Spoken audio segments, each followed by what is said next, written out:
Hello बच्चों, चलो pollen pistol interaction के टॉपिक को एनसीईआरटी लाइन बाय लाइन अच्छे से समझते हैं। सो पहले एनसीईआरटी को भी पढ़ते हैं, फिर मैं अपने नोट्स से समझाऊंगी। ओके, पोलन पिस्टल इंट्रैक्शन आपको अभी तक क्या समझ आया? पोलन पिस्टल इंट्रैक्शन इज बेटा basically does not guarantee the type of, ये जो है ना पॉलिनेशन जो है आपको ये गारंटी नहीं करता है कि जो टाइप ऑफ राइट पोलन आपको गिर रहा है, मतलब compatible pollen for the same species as a stigma. Stigma के लिए राइट टाइप ऑफ पोलन उस गिर रहा है कि नहीं, ये गारंटी पोलन पिस्टल इंट्रैक्शन नहीं करता है। Pollination does not guarantee the transfer of correct pollen into stigma. This is the right answer.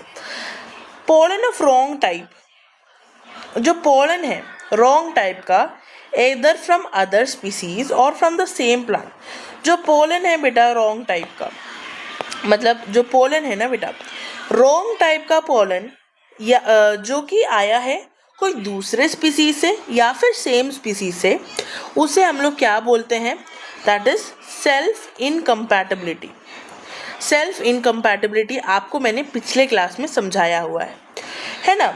as land on the stigma, as also land on the stigma, मतलब जो pollen है दूसरे plant से या फिर सेम प्लांट से stigma में गिर सकता है। also land on stigma. The pistil has the ability to recognize the pollen. जो पिस्टल है उसके पास एक एबिलिटी है to recognize the pollen. Pollen को रिकग्नाइज करने का एबिलिटी है पिस्टिल के पास, whether it is of right type that is compatible और of wrong type that is incompatible. ठीक है, ये पिस्टिल पता कर सकता है। ठीक है, पिस्टिल क्या है? Pistil has the ability to recognize whether pollen is of compatible और इनकम्पैटिबल टाइप। वेरी इंपॉर्टेंट कि जो पोलन गिरा है वो कंपैटिबल टाइप का है या इनकम्पैटिबल टाइप का है। If it is of right type, अगर वो राइट टाइप का है तो पिस्टिल क्या करेगा? एक्सेप्ट कर लेगा पोलन को पिस्टल एक्सेप्ट कर लेगा और promote post pollination event. Post pollination मतलब पोलिनेशन के होने के बाद जो इवेंट्स है उसको वो प्रमोट करेगा। ठीक है, और वो क्या करेगा? Leads to fertilization. और इसके कारण पोस्ट पोलिनेशन के बाद क्या होगा? पोलिनेशन हुआ, फॉर एग्जाम्पल इंसेमिनेशन हुआ, इंसेमिनेशन के बाद क्या है? फर्टिलाइजेशन हुआ, फिर इम्प्लांटेशन ऑफ जाइगोट। यहाँ पे भी देखो पोस्ट पोलिनेशन से फर्टिलाइजेशन को लीड किया। If pollen is of wrong type, अगर मैंने क्या बोला, पिस्टिल पहचान जाता है ये सही बंदा है कि नहीं, और अगर वो पोलन रॉन्ग टाइप का है, अगर वो पोलन रॉन्ग टाइप का है तो जो पिस्टिल है ना बेटा वो रिजेक्ट करेगा pollen by preventing pollen germination on stigma. ठीक है, पिस्टिल बोलेगा भाई तुम रिजेक्टेड हो, तुम पसंद नहीं आए हो मुझे, तो pistil rejects the pollen by preventing pollen germination on stigma. तो ये कैसे रिजेक्ट करता है? जैसे ही बेटा पोलन स्टिग्मा में पहुंच जा, पिस्टिल चेक किया ये बंदा सही है कि नहीं, जैसे ही उसे लगा कि ये रॉन्ग टाइप बंदा है तो ये पोलन को जर्मिनेट होने नहीं देगा। Germinate means pollen tube formation में अलाउ नहीं करेगा। ठीक है, अगर राइट टाइप का है तो प्रमोट पोस्ट पोलिनेशन, अगर रॉन्ग टाइप का है so does not allow the formation of pollen tube, या पोलन जर्मिनेशन को अलाउ नहीं करेगा स्टिग्मा में और the pollen tube. Pollen germination is only pollen tube. Pollen tube growth और pollen tube growth in the style, और स्टाइल में पोलन ट्यूब का ग्रोथ होने से रोकेगा। The ability of the pistil, again the ability of the pistil to recognize the pollen followed by its acceptance or rejection as a result of continuous dialogue between pollen grain and pistil। ठीक है, तो क्या है? ये ability है pistil का ये recognise करना कि ये जो पोलन है वो अच्छा है या मतलब एक्सेप्ट करने लायक है या फिर रिजेक्ट करने लायक है। यहाँ पे एक कंटिन्यूअस डिस्कशन हो रहा है, एक डायलॉग, मतलब आपका पिस्टिल पोलन को क्या कर रहा है? इन्विजुलेट कर रहा है। समझ गए? समझ गए बेटा? तो राइट टाइप ऑफ पिस्टल है तो एक्सेप्ट करेगा, रॉन्ग टाइप है तो पोलन जर्मिनेशन या pollen tube formation in style करने नहीं देगा। ठीक है, यहाँ तक क्लियर है? The dialogue is mediated by a chemical component. जो डायलॉग है वो एक केमिकल मीडिएटेड प्रोसेस है, यही बताना चाह रहा है।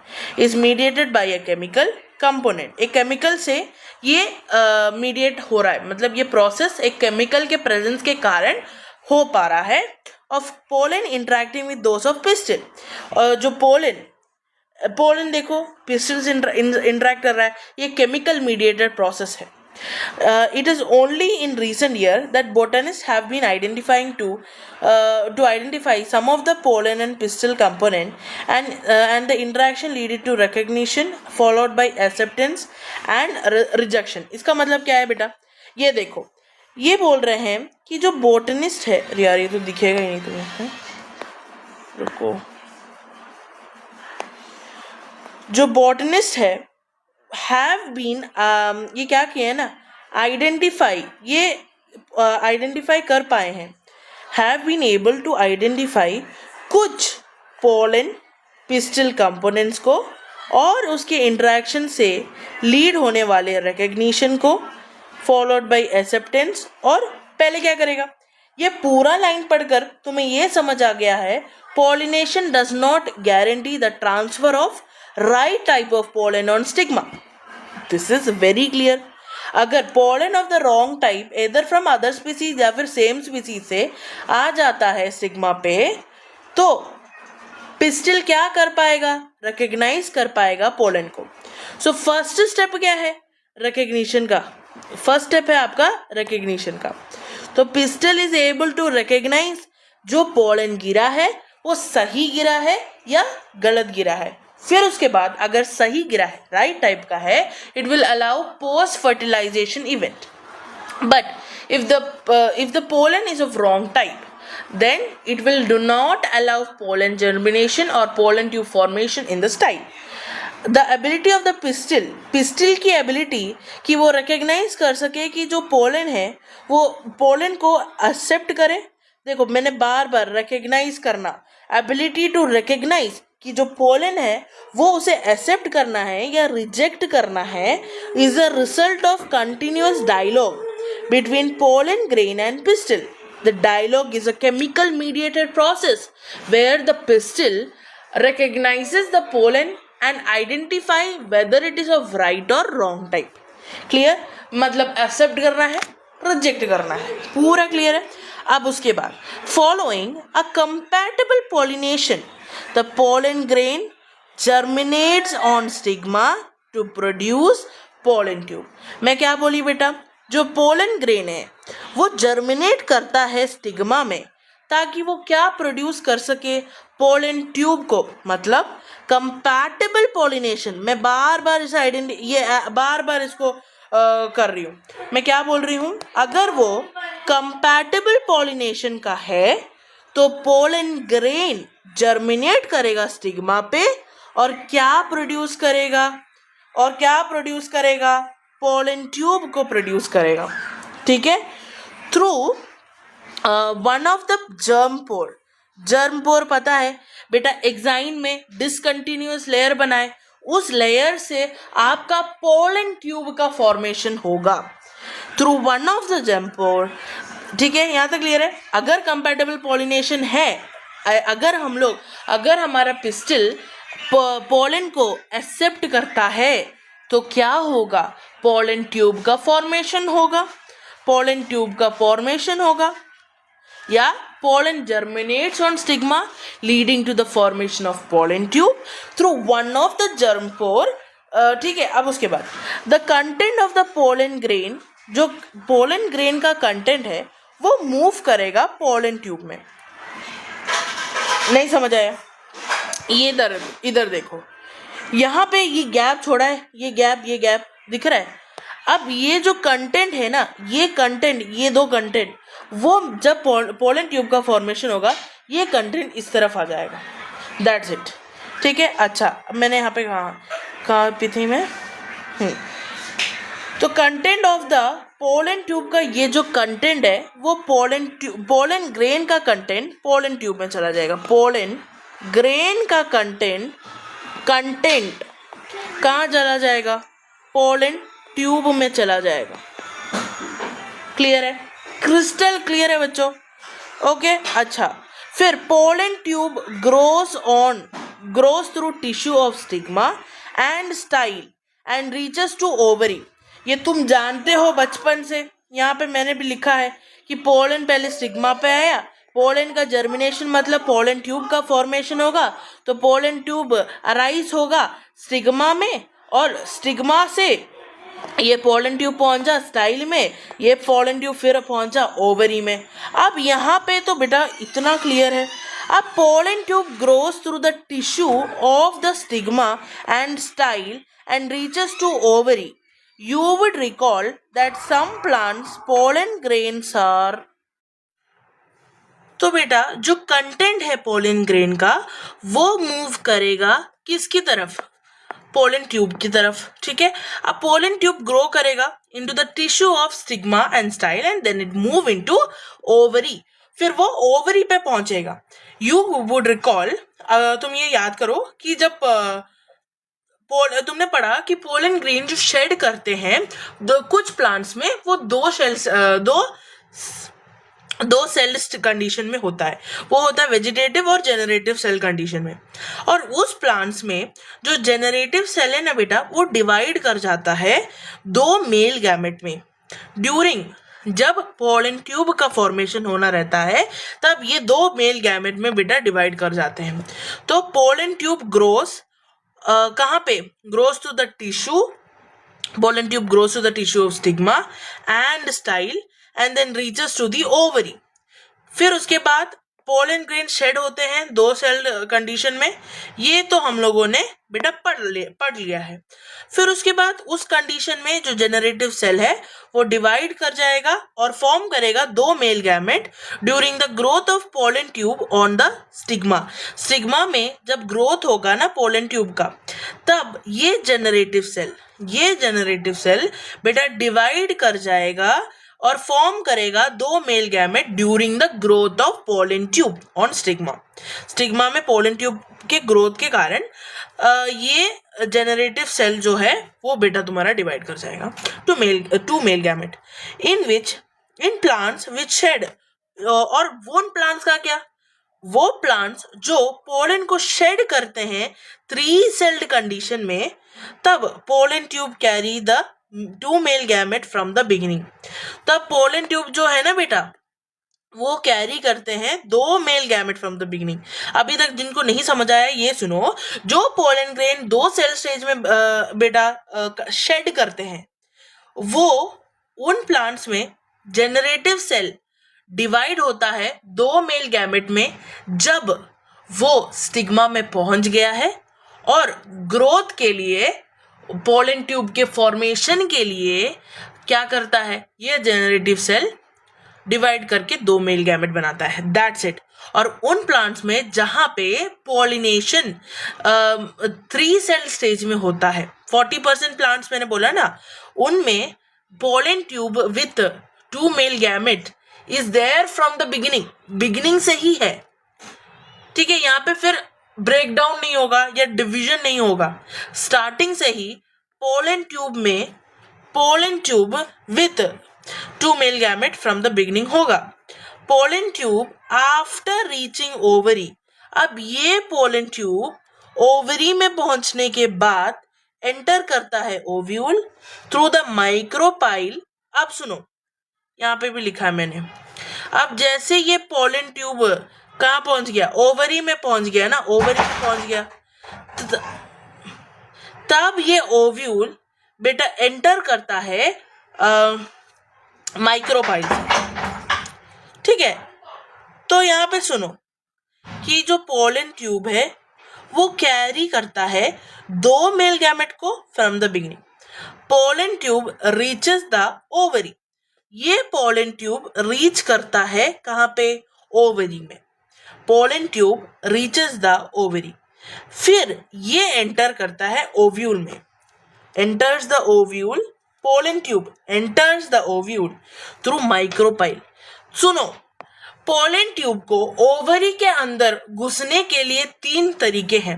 Pollen tube can enter into ovary, फिर pollen tube enter into ovule through micropylar, chalazal, integument. ये 3 तरीके से ये क्या कर सकता है, एंटर कर सकता है बेटा. तो क्या बोला मैंने, pollen tube after reaching ovary enter ovule through micropyle and then enters one of the synergid through the filiform apparatus. और फिर एंटर करता है one of the synergid में filiform apparatus से. many region studies state that. अब यहाँ पे सुनो, यहाँ पे तुम लोग समझो कि पोलन ट्यूब पहुंचा ओवरी में, फिर वो ओवरी से ओव्यूल में गया माइक्रोपाइल एंड से, फिर ये गया फुलीफॉर्म अपराइटस. one of the pollen grain reaches the enters the synergid through filiform apparatus से synergid में घुसता है. रीसेंट स्टडी ये बोलता है कि जो फुलीफॉर्म apparatus है, जो बेटा आपका फुलीफॉर्म apparatus है, present in the micropyle part of the synergid guides the entry of pollen tube. ये मैंने तुम लोग को पहले भी बता के रखा है. ठीक है, क्या करता है ये फुलीफॉर्म apparatus जो कि माइक्रोपाइल एंड में प्रेजेंट है, वो सिनर्जिड के माइक्रोपाइल एंड में प्रेजेंट है ये फुलीफॉर्म apparatus, पोलन ट्यूब को गाइड करता है, पोलन ट्यूब के एंट्री को गाइड करता है. यहाँ तक क्लियर है, यहाँ तक क्लियर है, क्रिस्टल क्लियर है. अब all these events from the pollen deposition, ये पूरा इंपॉर्टेंट है, pollen deposition on stigma until the pollen tube enters the ovule are together. जब तक वो ओव्यूल में ना पहुंच जाए, स्टिग्मा से जब तक वो ओव्यूल में ना पहुंच जाए, together is called as pollen pistil interaction. इतना लिखोगे बेटा तो शायद मार्क्स मिल जाए. तो याद रखना कि अगर 2 सेल्ड वाला है तो on reaching, when the pollen reaches on stigma, it divides into 2 male gamete and forms pollen tube. And if the pollen sheds at 3 cell stage, then from the beginning pollen tube with 2 male gamete is present. फिर उसके बाद pollen tube reaches ovary, then it reaches ovule, and then it enters the synergid of the micropyle end through the filiform apparatus. Filiform apparatus guides the entry of pollen tube. ठीक है, अब उसके बाद all these event from deposition of pollen grain on stigma to until pollen tube reaches ovule are called pollen pistil interaction. इसको भी बेटा 2-3 बार देख लो. ठीक है, as pointed out earlier, pollen pistil interaction is a dynamic process. again इसको मैं दूसरे colour से बताती हूँ. ये एक डायनामिक प्रोसेस है involving pollen recognition followed by promotion, that is acceptation या फिर rejection of pollen. The knowledge gained in this area would help the plant breeders in manipulating pollen pistil interaction, even incompatible pollination, to get desired hybrids. Desired hybrid बनाने के लिए कर सकते हो. तो यहाँ तक बेटा जिनको समझ आ गया है बेटा एक लाइक मार देना. बहुत मेहनत लगी है इसको समझाने में. तो आपको 4 पॉइंट याद रखनी है. ये एक केमिकल मीडिएटेड प्रोसेस है, एक केमिकल मीडिएटेड प्रोसेस है, डायनेमिक प्रोसेस है. ये वर्ड को अगर नहीं इंक्लूड करोगे बेटा तब आपको कंप्लीट मार्क्स नहीं मिलेंगे. ठीक है, डायनेमिक प्रोसेस है. फिर आप क्या बोलोगे, आपको तीसरा वर्ड याद रखना है कि पोलन रिकॉग्निशन होता है, और चौथा वाक आपको याद रखना है एक्सेप्टेंस और या फिर एंड या और है ना, और रिजेक्शन. ये 4 को लाइन बाय लाइन आपको लिखना है. पहले आपको ये इंक्लूड करना है, पोलन रिकॉग्निशन, फिर ये, फिर डायनामिक, फिर ये, फिर आप उसके हिसाब से लिख दोगे. ठीक है, pollen recognition, promotion, compatible type, all that you need to write. अब मैंने बता दिया ये है आपका 2 celled वाले के लिए. मैंने बोला यहाँ पे बेटा ये हो गया आपका elongation of the vegetative cell और ये है आपका in time. ठीक है, ये आपको मुझे लगता है पूरा क्लियर हो गया होगा. Thank you.